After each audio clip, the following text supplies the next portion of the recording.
What is up? I am Miguel Antonio, and this is the Live and Create podcast. It's where I interview artists and entrepreneurs about what it means to live a great life and create great things. On this episode, we have Ben Byard. He's a musical director and just pretty much plays every instrument out there. He's in a ton of projects, doing a ton of great things, and he used to be in the band that I used to tour with called Run With It. And it was great catching up with him, and we talked a lot about self-care and what does it look like in the age of a pandemic and in a world that's been turned upside down as musicians. Hope you guys enjoy. The Live and Create podcast.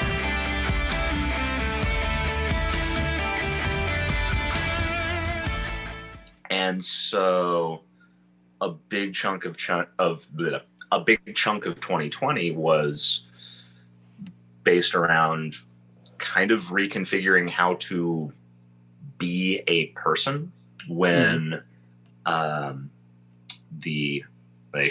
my calendar went from just this side of being like untenably overpacked. Caffeine is slowly working its way in. Getting there. For everyone listening, like Ben is a vampire, right? Yes. You usually get up. You're usually going to bed when I'm getting up, I think, is typically a thing. So, and that's worked out well for the household situation here, where my wife and partner Rachel has been working from home for the duration, which has been really great. We have a couple different office spaces. We're fortunate enough to have enough room in our house to be able to kind of cultivate individualized workspaces.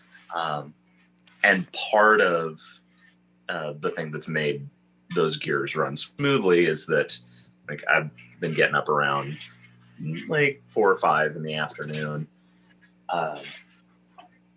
like right around the time she's clocking out. So we get like quality time to hang out, and then I start my office hours and or like domestic projects that I get on.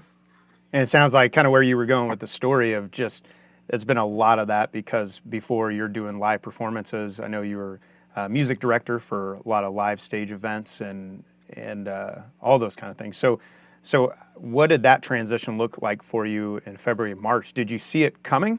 Or was it just kind of like a, what the fuck kind of? It was incredibly jarring. I'd mentioned that live theatrical performance was a big part of, by volume, it was most of my 2019. I'd gotten plugged in with a group called Padgett Productions, formerly branded as Immersive KC, and did a handful of shows back to back with Nick Padgett's company and an amazing group of musicians, including but not limited to Nick Panda, Mark Johnson, Tim Brazelton, Ahafia Jerkowitz Miles, who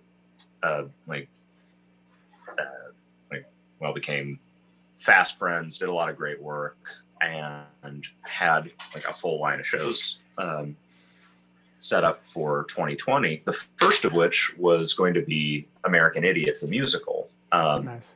which I was slated to music direct, do some acting in, play, I think maybe 5 or 6 different instruments in, while also sort of juggling spreadsheets of how to use every conceivable part of the Buffalo, with having actors pick up instruments and join the band, like blurring the line in between singing and dancing ensemble and musical ensemble. And our first full run through of all of the music in the show, with all the bells and whistles, amps, mics, full band on stage, full cast, was immediately before the stay-at-home order for Kansas City went into play. So we got to play the show that had been eating the entirety of my brain for months exactly one time. Wow, man. And then it's like, go home and wait. Then it's full shutdown. And we thought everything's going to come back by like April, May. I remember a lot of conversations about that. And here we are in fucking December right now. And it was initially an incredibly jarring thing to have a couple months worth of shows, specifically theater stuff, just existing in limbo for a while. It got to the point where it was actually a relief to know definitively that, at least for me, a lot of the plans were canceled outright or postponed, because then I could at least have a sense of what I was doing, could plan accordingly, and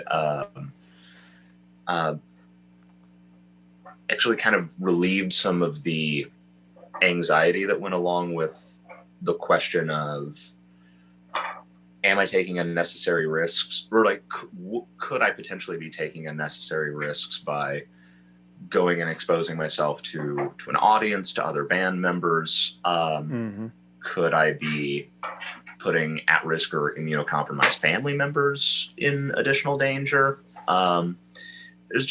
There's been a lot of those kinds of questions.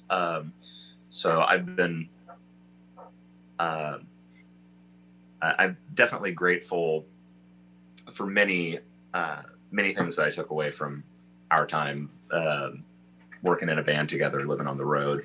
Not least of which is the concept of productive paranoia. Just always being prepared. Phrase, it has been incredibly useful this year. But on just a personal front, the overall pH balance has been pretty good. That's awesome. Like, I've managed. There was a large chunk of this year where my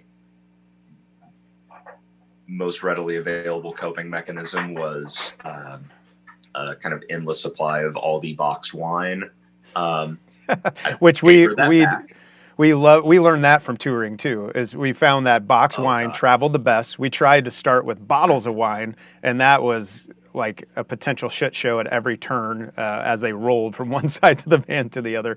But no, I feel you. I spent, like, beginning of March, I basically spent a whole lot of time smoking way too much and drinking way too much and trying to figure out, like, what in the world is happening. Because for me, I lost kind of everything for a moment. I was lucky to start working again kind of in the landscape world for a brief period. And Jenny lost 90% of her business, like overnight, because they were all houses. Immediately. And it was just, no, I feel you, man. It was whiskey and wine and clove cigarettes, which luckily I was able to stop again.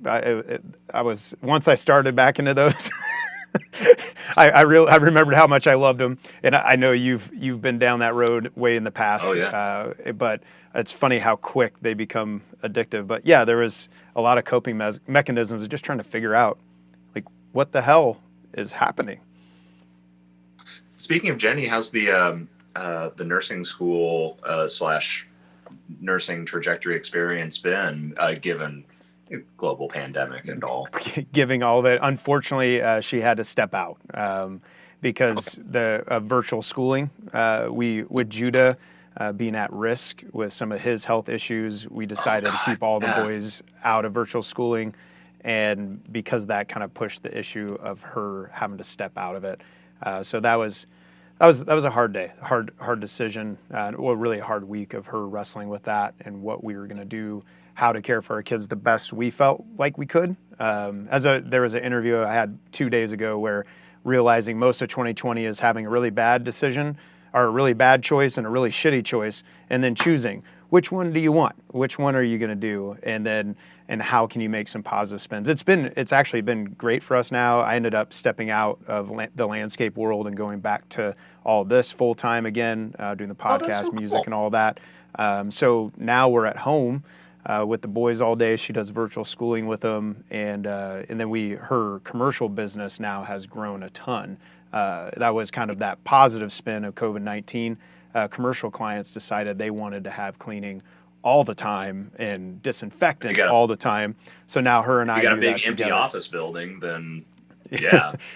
Yeah, and for a lot of them is they wanted to get people back in the building safely, get production going, take care of their people, and so that kind of blew it for her. So now we do that in the evenings together. So it's been a mixed blessing in that of feeling closer to each other and feeling closer to the boys. When we were driving back from one of the commercial cleanings one night, and I was like, man, I'm going to be sad next year when they go back to school. I'll be excited for them. They need that, the development and all that. But, like later on today, I'll be working on stuff. Judah will run down, ask me a question over lunch. Trey will talk about politics with me. All these random things that you don't normally get as a parent. And so that's been kind of the mixed blessing of it. But yeah, sadly, she had to step out of that. And after this year, she'll kind of figure out what the next steps are for her and what she's dreaming about. But yeah, man. Yeah, I feel you on the mixed bag of it all. Just on to sort of stay on that topic. How are the boys handling gestures broadly, but specifically and all of it? Yeah, digital school, life in general. Yeah. Man, these boys are doing good. For context for everyone listening, is like we have 4 boys. I know you know that, but we have the 4 boys, 16, 12, 8, and 7. And all the boys, as far as school goes, they're loving it, except for our youngest one, JoJo. Not a fan. And in reality, he was pulled out of school in the middle of learning how to read as a kindergartner. And so that was just, it's been a rough go for him. The other kids are doing great with it. They're done usually by like 1 and they're outside playing basketball or whatever. Life in general, we did make a big move. We were like down like Kansas City area. We had moved from like kind of lower Platte County and then moved into more like townhome, Kansas City area. And then once the pandemic hit, we were like, we need to get out of here. So we're actually out in the not middle of nowhere, feels like the middle of nowhere, but more rural kind of vibe. We're renting a place that's on like a half acre. And so the kids just have a ton of places to, like, they can run, they can go, where before we had like a little sliver of grass and a cul-de-sac. So that actually has been really good for them too. They have, kind of big, huge yard. We have a fire pit in the back of it, basketball, everything. So, and they have built-in friends as well. Like they get in fights, but overall they really get along and love each other. So yeah, overall it's been pretty decent for them. I think they are excited. All of them are excited to be back around friends. Except strangely, even though our youngest doesn't like virtual school, he really doesn't want to go back to regular school because he likes having mom around all the time. Yeah. So he's just kind of, it's just that age as well. But yeah, it's been nuts. Jojo's 7 now. Like that can't be right, but the math checks out. So yeah, and he's a savage little dude, and at the same time incredibly creative. Like he's the most savage, intense kid. But then, like, for his birthday, he wanted an easel, and he went down and had canvases and painted paintings for everyone. Recently, he created everyone a mailbox in front of their door in our hallway, like legit mailboxes that are like sticking out. And then he just makes drawings all day and pops them in everyone's mailboxes throughout the day. So that's super rad. He's an interesting kid. He's a kid that will probably like, shoot 9mm for fun and then create like works of art on canvases at the same time. Like, kind of a warrior poet in a way. But man, very appropriate. How about for you and Rachel? How has this affected you guys? I know you're home a lot more, obviously, right now. But with all the changes, what are things that you guys have learned, and you have learned about yourself and about your relationship? First and foremost, like I don't. It has increased. My sort of day-to-day, moment-to-moment gratitude for the life and the partner that I have. During also pro tip for anybody who has struggled with like depressive tendencies, like compulsive substance use. I'm not saying that you have to marry a therapist, but I did it and it's worked out really well for me. Kind of built-in help for you. Well, if nothing else, just like being on a team, being in a partnership with somebody who has a great deal of empathy and like communication tools and skills that allow for like sort of non-reactivity, de-escalation, and framing problems that arise as like within the context of like, how do we solve this problem together, is an absolute game changer.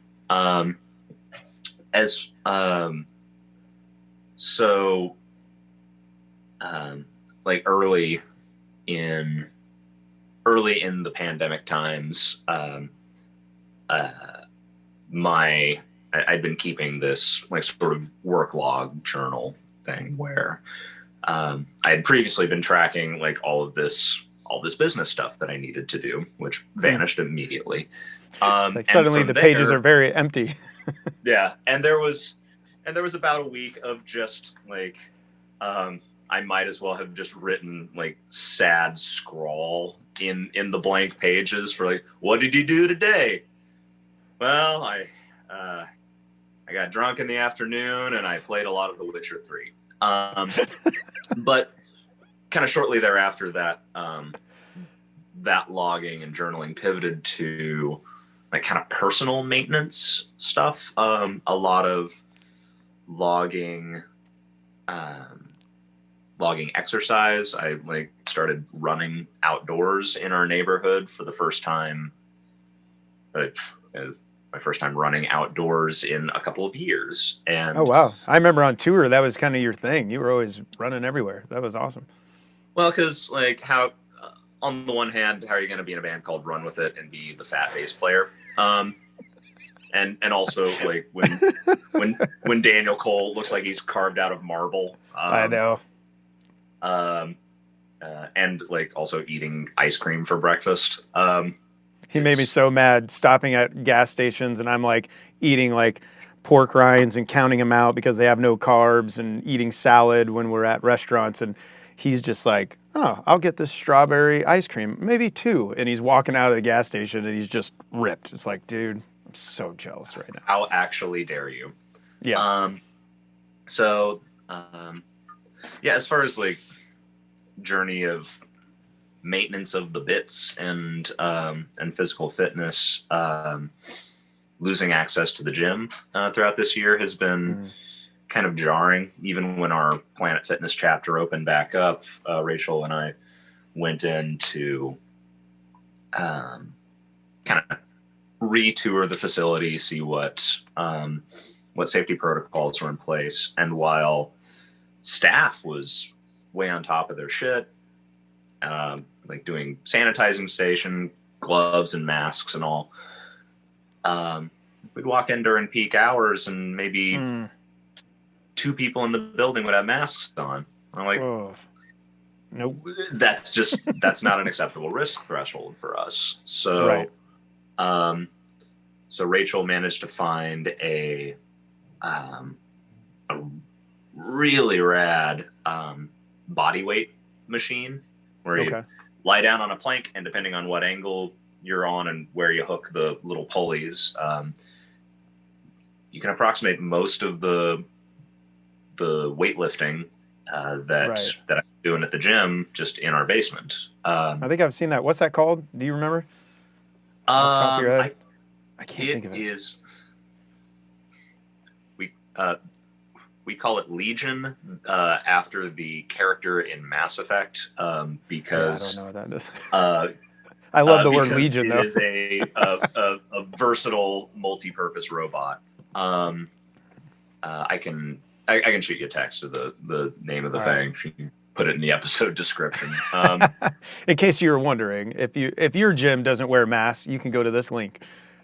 But yeah, my gym started going back, and I go really early in the morning, so typically it's not that big of a deal. But one day I slept in, I was there at like 9, like during a peak time, and I'm like looking around, I was like, who the hell are all these people? I just wanted to leave. It's so weird. Yeah.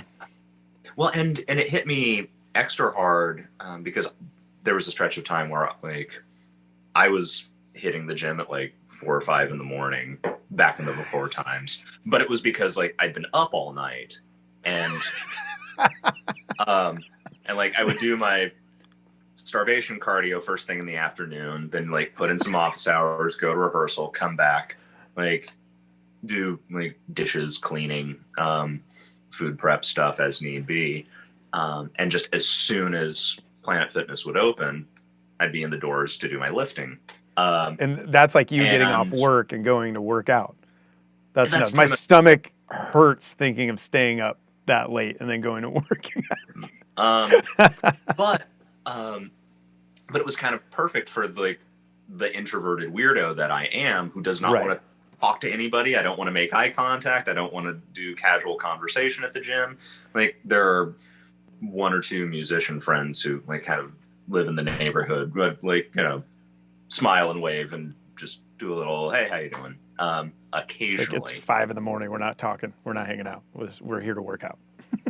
We're like, I don't even want to be close to anybody else's sweat and odor, and nor do I want to inflict my like odor on anybody else.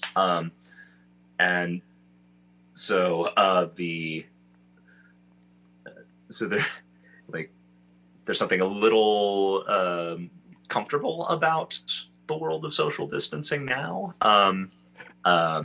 And yeah, that was especially pronounced at the prospect of being in a big open air room with fans circulating other people's breath. And they're all going and breathing out and going nuts. So it's like, so, yeah, you can take every other treadmill out, but you still got motherfuckers breathing heavy. And yeah, it's probably harder to do cardio in a mask, but stop it.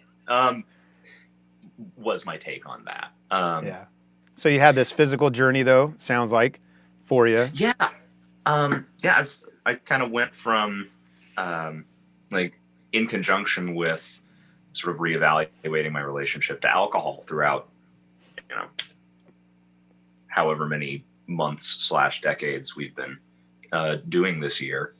Like there was a point where I'd kind of dialed back the sort of end of the day, turn off the brain, fall into a bottomless glass of wine process, particularly like just kind of being in rehearsals a lot, where I just needed to be a little sharper.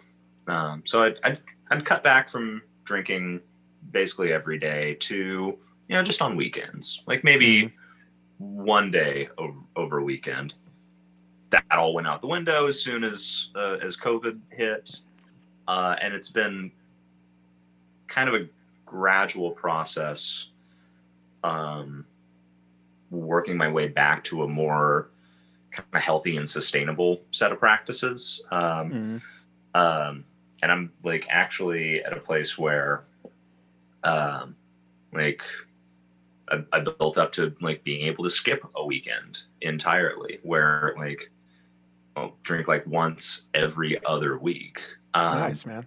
And I both save a lot of money doing that. And And you can buy better wine usually if you're not drinking you every could, night. but like I kind of have a taste for the cheap shit now.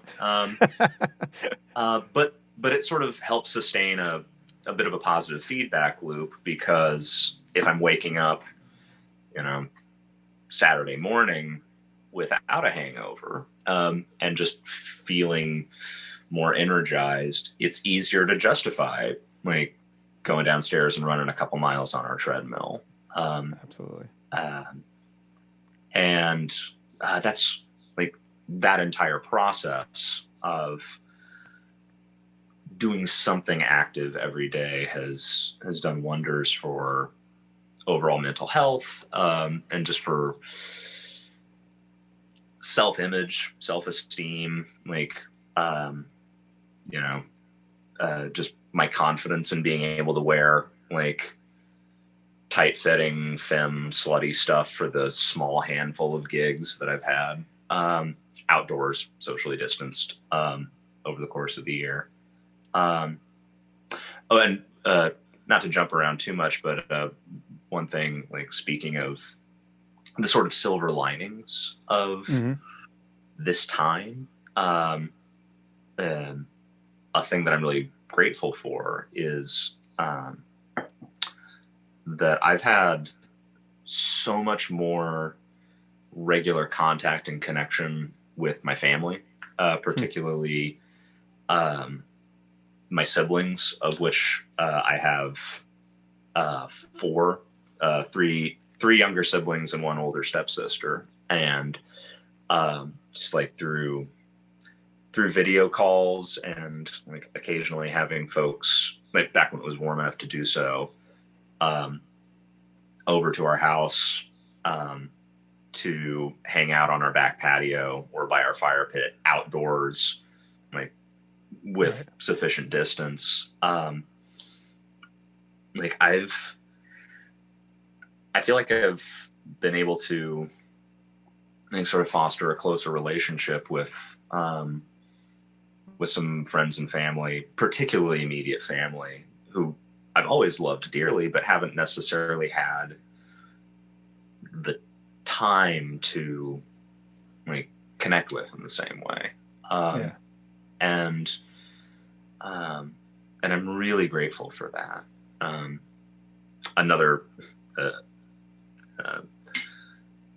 Another habit or practice that that Rachel suggested early on in this process of figuring out how to be this year was like, in addition to journaling, like how many times or like logging hours for working out or woodshedding, learning new songs, in my little journal. She encouraged me to start a process of gratitude journaling, and like just really simply writing down 3 things you're grateful for every day. And you can repeat stuff, you can vary it up if you want, but that's been one of the most useful practices to kind of like. That's awesome, man. It sort of helps build a barrier against any like potential long, deep thought spirals, or like it's a sort of like a bit of an inoculation against despair. Right. There's a really cool thing that I hadn't expected from that is that I'll occasionally get an impulse to flip back through the pages, and just sort of check up on what I've been doing over the last month or so. And along with that, there's this now really long, comprehensive, cumulative list of stuff that's awesome about my life, whether that's friends, family, moments, like aspects of my relationship with my wife and partner, like particularly meaningful pieces of art or work that I've encountered that have that have positively affected my life. I get to have a document of that. That's awesome.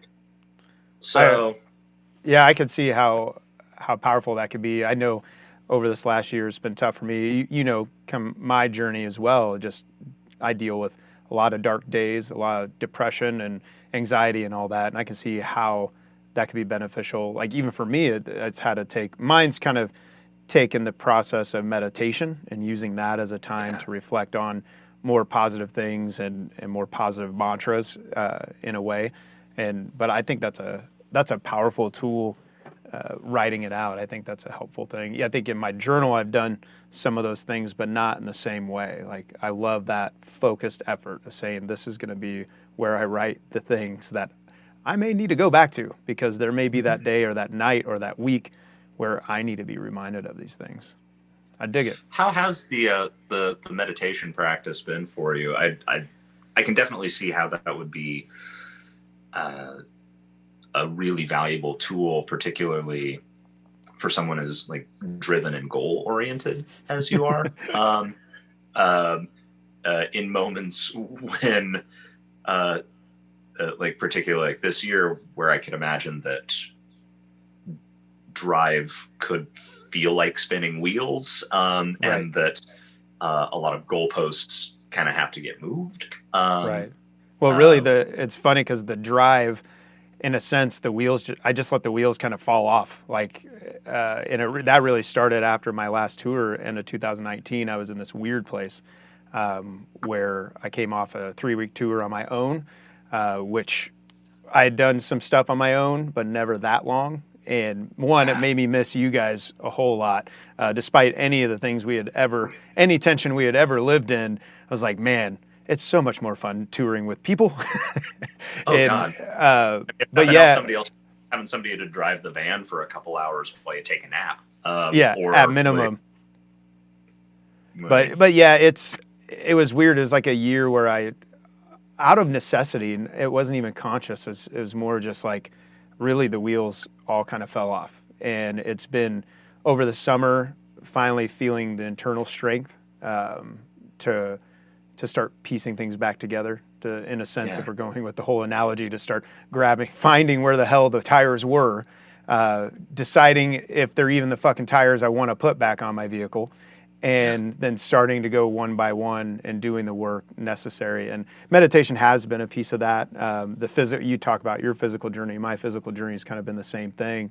I wrote actually in my journal beginning of January, I said, your physical journey is going to be where you'll learn the lessons for everything else. It was just kind of what I felt inside. And it really has rung true, because even that, we're like, now I have this goal. I'm actually next year, October 24th, I think I'm running the Ironman in California, Ironman triathlon. And so that's kind of been what the end game might look like. Cause I've been doing my best to just, detach from social media even more than I already had, just for brain maintenance, at least for this moment of my life. But I while scrolling through like Instagram or whatever, I had noticed, holy shit, Miguel's doing like amazing mileage and times on his runs. Like, especially for the guy who used to hate running. Yeah, and I did my first marathon last month, and I'm going to do a half Ironman actually next Friday is my goal. But those are all kind of on my own. They're not actual real races. It's just me on my own saying this is what I'm going to do. But that's my first official race will be in October. But even that, so that journey has been great for me, like physically, and I think it's given me internal strength mentally to start moving forward. But what I learned is like, here's this huge goal, huge task that you just can't run overnight. And it's all these small little incremental steps, and loving the process and learning to rest, actually rest being one of the most vital parts of training, I'm discovering more and more. And so, yeah, as I going back to the car, as I piece it back together, it's really kind of these slow things of saying, okay, I'm ready to start doing this now. And what's the process? And moving back, hopefully I feel the same drive kind of welling up in me, but my hope is I'll just be in a lot healthier position and a lot healthier processes as I move forward. And meditation has been one of those. It's really like a 5 to 15 minute thing that I do most days, not even every day. That's even a part where I had to like let go of like, hey, if you don't do this shit every day, it's okay. Like the idea is really to find, for me right now, it's about more finding peace. And so it's just recently I've been trying to allow myself to really see myself, it sounds weird, but like there's this lake that I picture kind of in the mountains where the water's completely still. And I think for me, that's been an incredibly meditative practice just to be there and accept who I am in that, accept what life is in that. And it's like, it gives me, sometimes during the day now I go back to it when I start feeling anxiety build up or tension. It's obviously not perfect. I still have my blow-ups. I still have things that I'm still trying to work out, but I've been noticing it helping me approach things and remember really what the priorities that I really want to be functioning instead of allowing little shit to get in the way and build. So yeah, that's been, it's been a really cool process for me, and I'm excited over this next year as I continue to dive into that, what that looks like. And it'll be, I'm starting to see it, but I'm curious to see where the drive that I know is kind of inside me. That was part of wanting to do the Ironman, is I felt like I lost something inside of me over the last year, and I wanted to come find it. But yeah, I feel like I'm going to a healthier place and ideally more sustainable place too. That's exactly what I was thinking, that like having that framework where you can kind of build the practice of sort of checking in with yourself more frequently. Yeah, just sounds sounds like to flog the metaphor to death, like the vital engine work on the vehicle that probably needed to be done the whole time. And we're just like, slapping tape on that shit and just going down the road as fast as we can. Yeah, I know this one part's on fire, but it's fine because we can make a few more miles because we have to keep. I'm really glad to hear that. That's that sounds like an exciting and fulfilling process. It also just kind of reminded me that in that way of making the best you can out of the moment. There are so many there's so many household projects around here. There's the room in the house that was just full of random boxes of crap that they're like, one of these days we're going to get around to turning that into a library, or one of these days, like eventually we're going to do all these things when we have time for them. And come April, it was like, oh, eventually is now. Yeah, here's time. You got all that time. So we're going to be living in this house, we're going to be indoors a lot, so we might as well make it a pleasant place to be. And to hopefully not too awkwardly tie it back in, like you're going to be living inside your brain and body the whole time, so you might as well make it a good place to be. Right. So, well, man, it's cool to hear just your processes. It's funny because I feel like some of the same things, especially around alcohol and those kind of things, of like just taking account what we're doing to our bodies and how can we take care of it better. And I know for me, it was kind of the physical thing that drove me too, where it's the drinking, like having wine every night or all this. It's like finding out the next morning the gym's going to suck really bad. And there's times like 2 days ago, we went out to a restaurant and I had 2 beers while I was eating some Mexican food as well, which is like 2 things that I normally don't do during the week anymore. And the next day was leg day. And then I had a 30-minute swim as well. And man, yeah, it was kind of that reminder like, hey, that was bad choices. But so for you, as you look for a block of concrete inside of you, right? As you look forward though, right? We got a vaccine in the works. The reality is, right, we all know it's still going to take a while, but what are you looking forward to vocationally in the arts world in 2021? What do you see happening? What are you looking forward to? There are a couple of things that are particularly exciting for me. I've been doing like pretty much all of the original generative work that I've been involved with this year has been working with Stephonne in his band with Johnny Hamill and Adam McKee on drums and bass, respectively. We managed to record like my final. We finished recording his EP Cis Side A right before the right at the very tail end of the Before Times. That last day of rehearsal for American Idiot.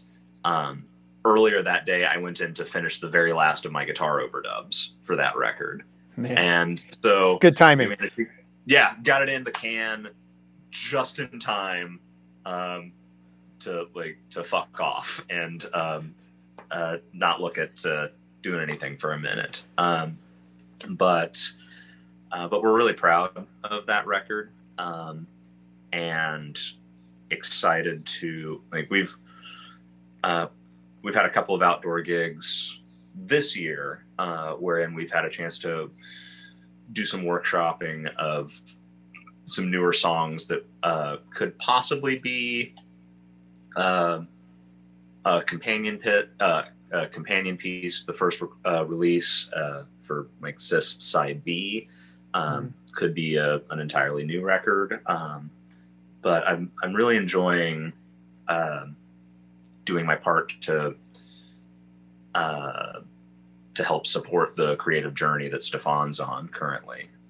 He's an amazing singer, songwriter, activist, and now more than ever, I think it's absolutely vital to elevate and celebrate Black queer voices, and he's just an amazing example of that. In addition to being a lovely, beautiful, talented human. And what's the name of the band? Stephonne. Okay. Stephonne. You can find that on all the streaming services. So there'll be more where that came from. I'll have to link it out in the totally. podcast as well. That'll be cool. So definitely looking forward to playing more with that crew, and eventually get into a place where we can do more recording, more touring. Once things are safe, a lot of the shows with with Padgett Productions that had been put on the back burner are looking to sort of get their day. They've got a great partnership with the Black Box Theater in the West Bottoms. Really cool, intimate, flexible space. So sort of still in the process of figuring out exactly when things can be announced, what all the safety timelines are going to be like post widespread inoculation. But definitely worth keeping an eye on Padgett Productions as well. That'll be awesome to see that world start to come back again. That's for sure. Yeah. And a fun, just on a purely personal journey piece. We moved into the house that we're in right now a little over 2 years ago, and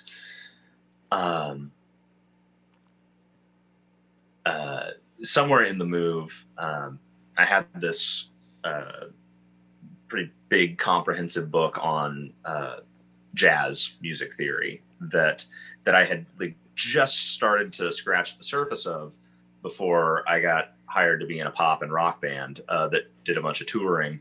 I'm like, I don't have time for jazz. I have all these top 40 things to cram. And we were definitely not jazz. Definitely not jazz. No, not even a little bit. Like I feel like once every 5 years of my life, I'm like this close to actually getting into jazz. But we actually found that book while cleaning out.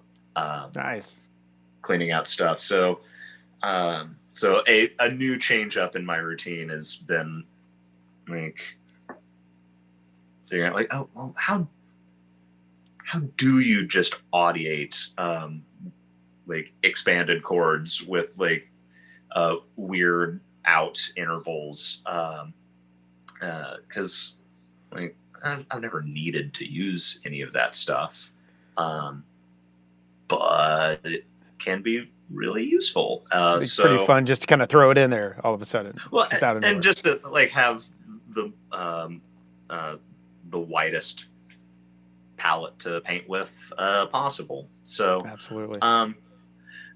So as far as vocational stuff, really excited to sort of continue the journey with Stephonne. I'm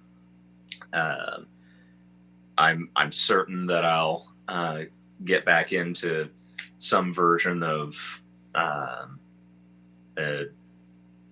mercenary scumbag rock star work that will likely be multifaceted.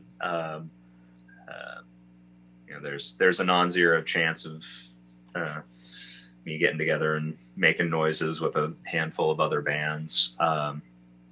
I like that, though. I'll have to put on the episode Ben Byard, scumbag rock guy or something. Will that work for you? I'm not mad at that. Well, that's cool, man. I really do hope to see all that. Obviously, that's I've been able to play some shows, but again, it's really hampered down on who can do shows, who can do them safely. There's certain things, certain avenues I've thought about going for, and like even weddings, but I did a wedding and it just felt really, really weird, kind of unsafe. And so I think I did 2 last year. And though I was glad to be part of those people's events, I just left going, did I risk my family? Kind of the same questions, and so I'm hoping to see more of the corporate world come back as far as corporate playing, weddings. And then I can't wait to actually play a club show again and just do all original, play with a bunch of different bands, have a whole packed out place, and everyone's drinking whiskey. And it's a great night. Those kind of things are things that I miss. I'm longing for, hope to see. I'm, in my uneducated opinion, it seems like fall 2021 is when I think my guess would be, for at least from the hearing how the vaccines will work and how the rollout's going to be. But yeah, I hope for some good stuff in that regard. It'll be really exciting to get back to stuff we kind of took for granted in the before time. I think, I really hope that that we're all able to carry forward a sense of gratitude and appreciation for the awesome shit that we're able to do under normal circumstances. I've kind of balked at the idea that someday it'll all just go back to normal. Because I don't really think that's applicable. I think the worst thing we can do after this year is learn nothing, change nothing about our behaviors or approaches, of our models of how we take care of each other and how we take care of ourselves. And I know for me, one of the things that I intend to carry forward into whatever the next normal is, would be that practice of gratitude, and really being able to appreciate, holy shit, I get to stand on a stage with a bunch of people who I probably at least enjoy the company of, like bare minimum, and get to like make a bunch of fun noises for like people to like either like give them a perspective that they might not otherwise have access to, or just let them have a good time. And you get paid to do it. It's like, that's your job. Like, like that's pretty phenomenal. A really ridiculously privileged position to be in, and absolutely not one that I ever want to take for granted. I love it. Hey, I'm gonna pause real quick. I'll edit this out, but I'm seeing my battery is about to die, and then what we'll do is we'll come in and get talk about living a great life. Yeah. Creating great things. I need. Sounds good. I'm kind of learning as I go. Oh, of course. And each iteration. And thanks for those. Like, I appreciate the prompt questions in the email. That you felt like those are helpful. Yeah, like I think they're good. I appreciate the open-ended, but still like personal and specific nature of those. They, at least for me, they sparked rambling tangential thought rather than like directing me toward a specific answer. Like they sound like they felt like really good like jumping off places for conversation. So yeah, they seemed really well crafted. So well, thank you, man. That's awesome to hear. And I don't know why my battery won't go in the camera. Is this the right battery? Looks like the right battery. Something's going on. No, that's cool to hear because, yeah, I've been trying to... I've realized, like, early on when I was doing the tour and I did, like, all the pre-COVID editions, that there were some people just weren't... They didn't know kind of what to expect. And we're, like, taking for granted that not everyone wants to just roll in blind on something. Let's see here. Sorry. I am no worries. Gonna find my other battery. I don't know what's... Oh, maybe this? There we go. Okay. So let's kick her on. Back in. Let's get it focused. Really excited at the prospect of not having to lean on Zoom nearly so much for regular life function. Right. I was actually doing a live stream thing with Stephonne for World AIDS Day a week, 2 weeks, some amount of time ago. Time is meaningless. It kind of is. That's why I love when you said the decade that this is, or whatever it is. Yeah, time dilation is so fucking real. But it just like hit me really hard when they were live streaming like half a dozen different... All right, I think we're back in. Sorry, Go ahead. Oh, all good. It just hit me really hard the other day for the live stream that Stephonne and I did, that like, yeah, Zoom and a lot of these other platforms are not built for the things that we're asking of them right now. Yeah. Like, it's like, unless you already know how to like do some audio engineering or video editing, or are willing to put in the time and effort to build those skills. Right. If you're like me and you've sort of stumbled back asswards into making a living out of getting on stage and going, blah, look what I can do.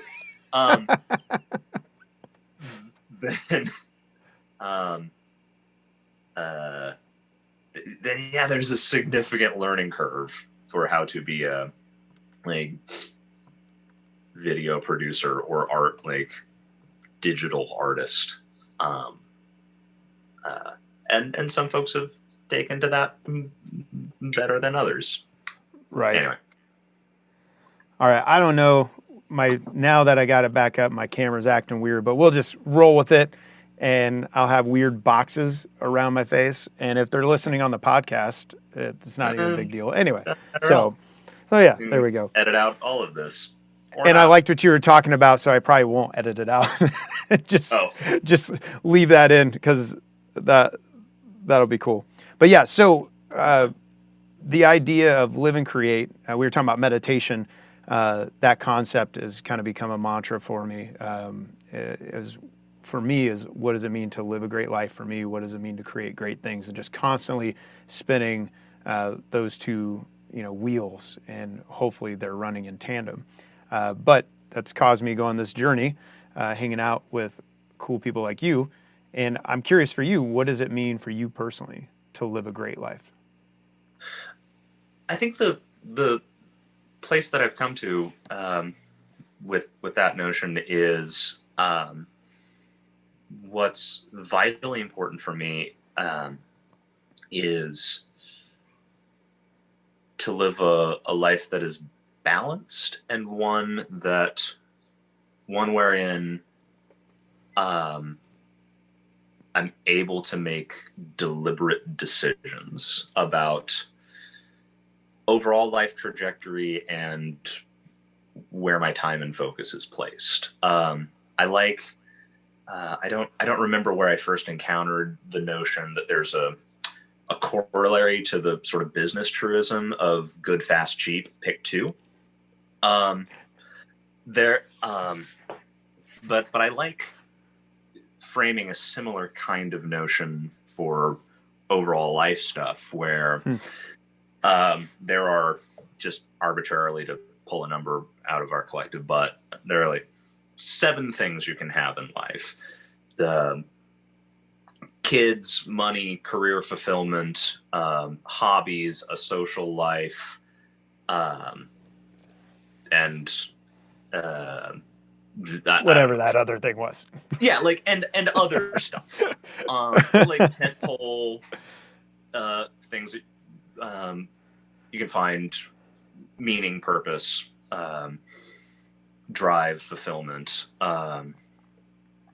and really you get to pick like 3, because with finite time and resources, if you put too many, like a hard-learned lesson that has like kind of kicked my ass at various stages of my life is, if you try to do too many things at 100% level,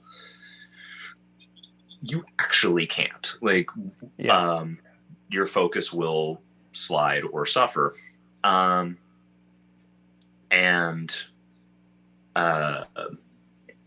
for me personally, having a stable, loving, supportive home, and creative fulfillment, and a small, manageable number of hobbies is the balance that really works best for me. And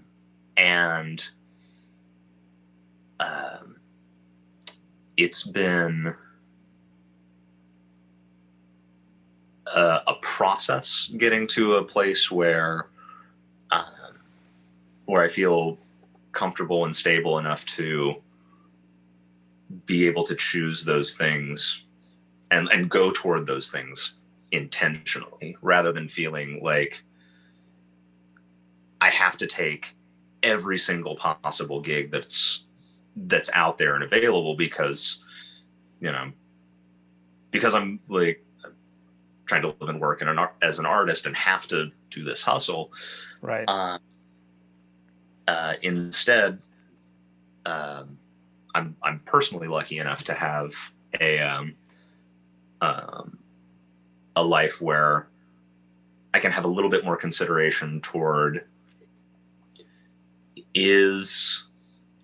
questions like,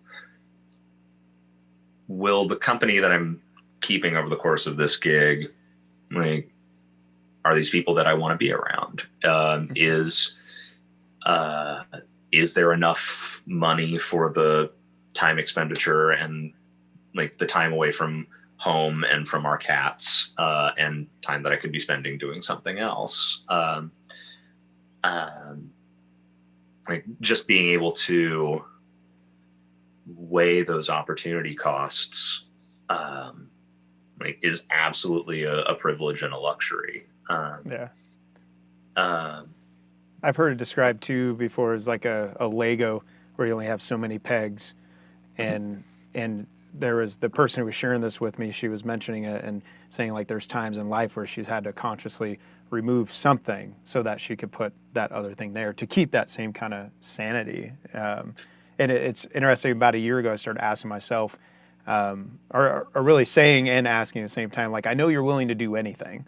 Like I've always been like this incredibly driven, like charge. Like you would always get pissed off because we'd be like in Boston and I'd just start walking. And you're like, hey, can we look at the map maybe first, figure out where the hell we're going? I'm like, we'll just go. You know, I was like, Miguel, I know you're willing to do anything, but are you willing to do the right things?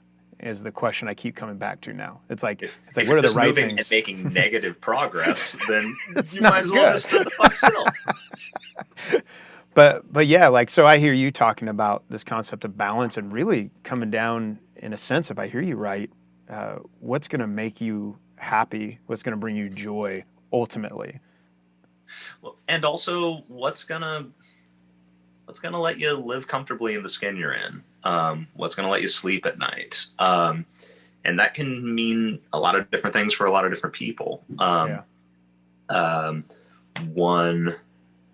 One thing that has been more clear, particularly over the course of this year, is that for a lot of folks, myself and our household included, a component to like a sort of integrated and whole life experience, like includes greater activism or social awareness, political activism, placing time and resources toward people and organizations who we feel like are putting in the work to leave things better off than we found them. Like especially helping to elevate marginalized voices,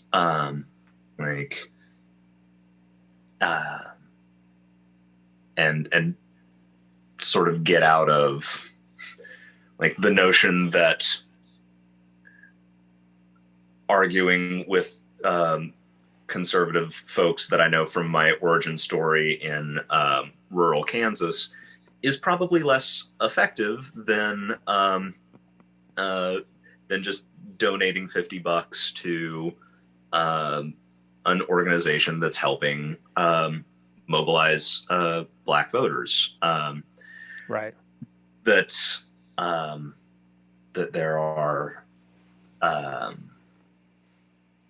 that a really good way to decrease a sense of doom and terror, and you can like, actually make an impact, even if it's that like even though no individual person can shoulder the weight of the world and change everything for the better, that getting in the habit of like taking action, participating, can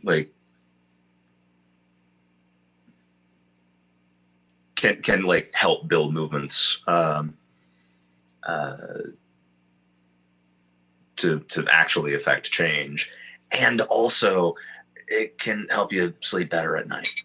Right, and the sleeping better at night seems to be a big theme for you, and we see it, you know, in culture right now. So many people, like, even see it in politics, where there's a lot of people who apparently don't give a shit how they sleep at night, and but really making decisions that, no, I'm gonna be happy with this. I had to make some decisions in work this past year around similar things where it's like, you know what, you can't keep doing this, and so I get that. When you think about creating and creation, what does it mean to you to create great things? I think I would have given a different answer to this question before we started working together on Run With It stuff a couple of years ago.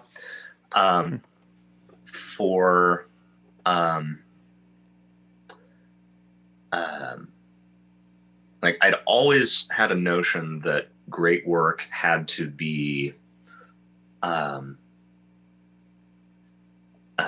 at its core, like an honest communication of an idea or a feeling or a concept that was sort of unique and personal to the artist making it. That the most important thing was a connection between work and audience on either a cerebral, emotional, social level.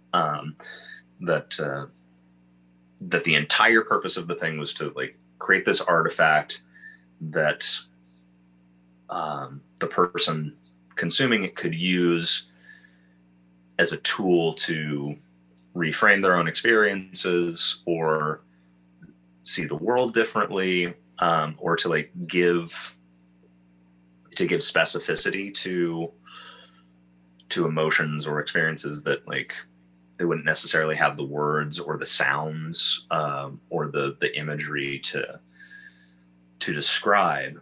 And part of that still holds true for me.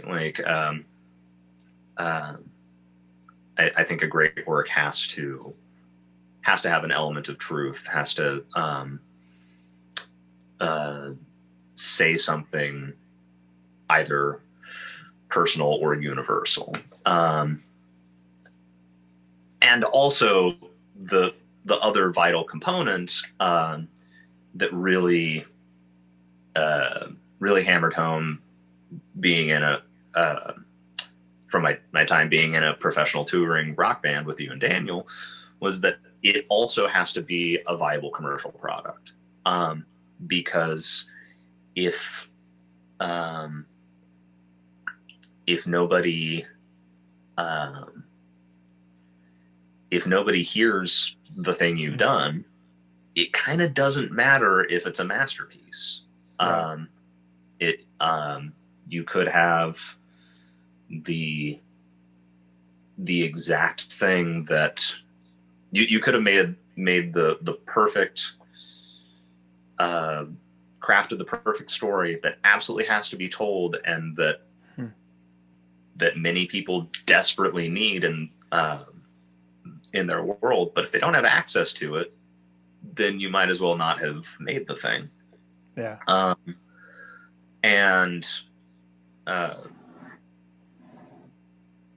So for me, I think those two pieces of saying something that is true and real, and sort of viscerally affecting, and also something that is accessible to a general audience, or available to a niche audience, and executed deliberately, cleanly, and produced and promoted in a way that it can cast the widest net possible. I think those two concepts have to work in harmony. Right, because if you get the marketing right, but the art you create is just not impactful, I guess is the best way to say it, then what's the point? But kind of, it's actually Rick Barker. I think you met him with us in Nashville at one of those clinic things that we did. I think, yeah. He was saying, if you have this thing that can change people's lives, well, you better fucking figure out how to get it out to them. And like you said, it's interesting to think of like both of those components. I guess I haven't thought as much as the marketing piece as the creative, but in a way I can see how you're talking about that it does go in tandem. Like it has to be part of the creation. So that makes sense. Well, I've been really lucky to be able to work with a variety of creative voices, whether it's been you or Stephonne or V. Tran, Katie Gilchrist, David George, where I've been able to see a lot of different approaches to like kind of wrestling with that sort of dichotomy between like the purely expressive and the purely commercial. And that's been like an absolute blessing for someone like me who I do not want or need to be the person out front, like driving, I don't want to be the brand, of like, I don't want to be the main guy. I want to be the other guy. Because there is like, I think I have at least some amount of appreciation for the weight and the balancing act that comes from trying to do something, trying to make something that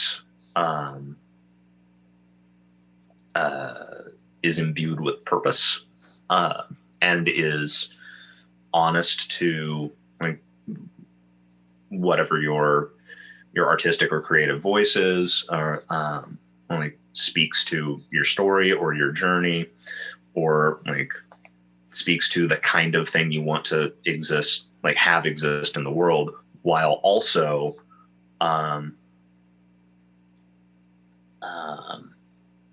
having to think of it with like having to take that thing, complete it, and package it and sell it. I've been really, really fortunate in where I've been able to be in positions to be a supporter and a cheerleader, or like a little bit of a mechanic or technician, for folks who have specific notions of how to wed those concepts, right, and put themselves out in front. And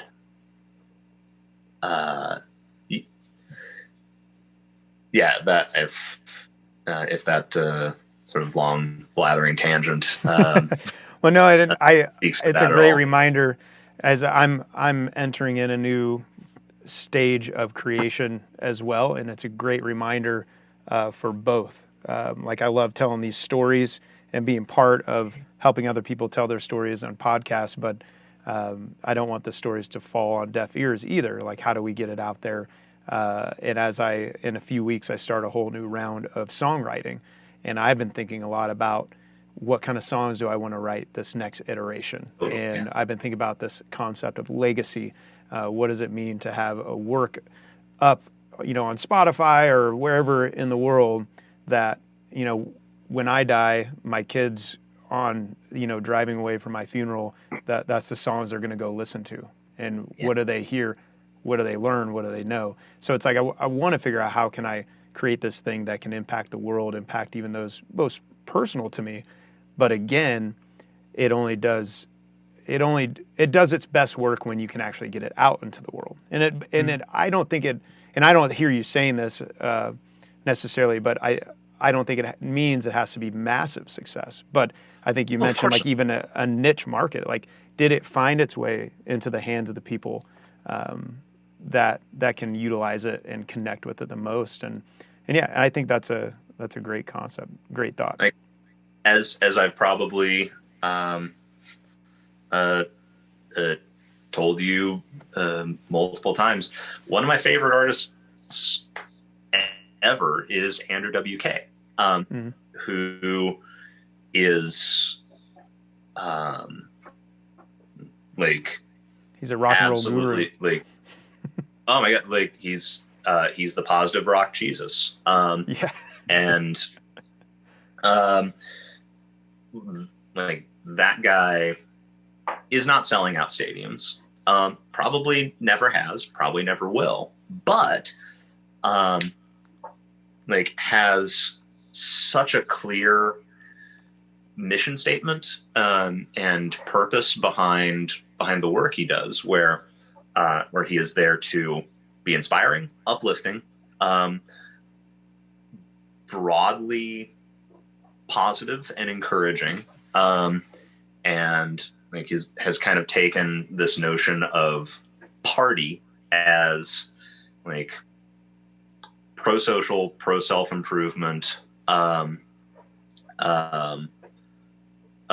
widely and broadly applicable, like a thing that is a clear, distinct brand, but has sort of folded it into his work in a holistic way that like all of the songs are really exciting, executed at a high level of musicianship, and every single show that I've seen him play, which I think is 4 to date, has been in like moderate sized rooms, like equivalent of Record Bar, packed asses to elbows, people pouring sweat, jumping up and down, dancing, losing their fucking minds, while feeling uplifted and energized. And I realized that this sounds like a cult, and it's technically not. Technically. Just like, but I think that's a good example of just an artist that I love and that has meant a lot to me over the years, figuring out and honing just what they're about, why they're doing what they're doing, figuring out what sort of impact they want to have in both a recording and a performance space, and also on social media, and just really drilling down on making, refining that to a diamond edge. And you know, that specific approach, that specific balance isn't going to work for everybody, but it's something that feels very true and authentic to that artist. So it's encouraging to hear. It's cool to dive it into that, because it encourages me as I think of the next iteration. I'm laying out plans for 2021, even a little bit into 2022, just kind of long range. And really, you're kind of speaking, I feel like you're speaking to me right now and helping me see like, okay, this is, I don't know, it feels like some of the direction I really do want to go, want to harness better. And so that's encouraging, man. I love it. Thank you. And unfortunately, I got to take off, but no it was worries. awesome. It was awesome to catch up with you. I'm looking forward to getting some drinks on our off nights Definitely. at some point when we safely can. And no doubt we'll be sharing the stage one way or the other, even if we got to wait all the way till 2021. But yeah, I'll connect with you, get the links out to the projects you're going on. But thank you, man. Thanks for joining in. I appreciate it. Thank you. I've thoroughly enjoyed this, and will eagerly be looking forward to being able to make noises and hang out and continue staying in touch in whatever the next normal will be. Yeah, the next normal. That's the best way to put it. Thanks a lot, man. Have fun. Be well. Much love to you and yours.